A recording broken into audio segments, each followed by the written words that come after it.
da urjam re hai na sa mi gyang asar na ka zatam shin vai chun vai pag mai phalong na li shinau pingwi na chai li sumi ka hai chinana ka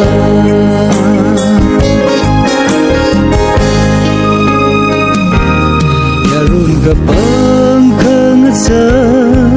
thi sa na li ki sang ga hai pingwi na chai li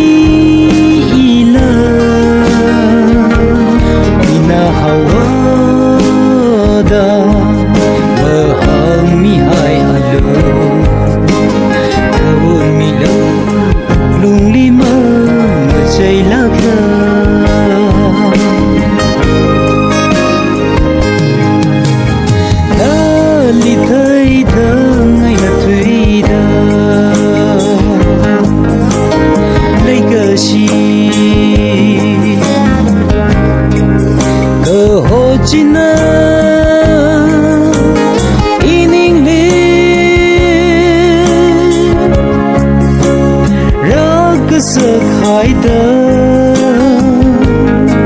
thum khar dei sha tui ta chi phuna om khui mi da na han mi lu dei sha tui ni ga hai wi lai ga shi hai masa mi alu iga hai wi lai ga shi halan ka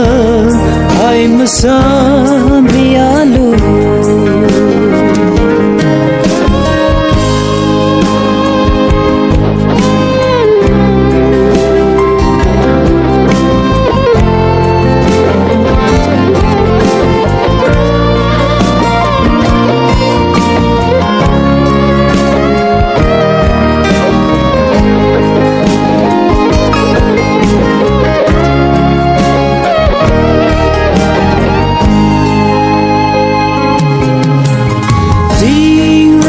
da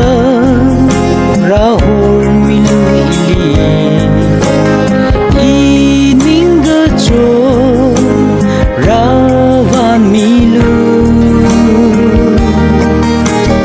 chi thang ya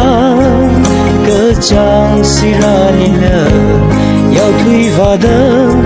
zing ram tilavali va sam ra thui va da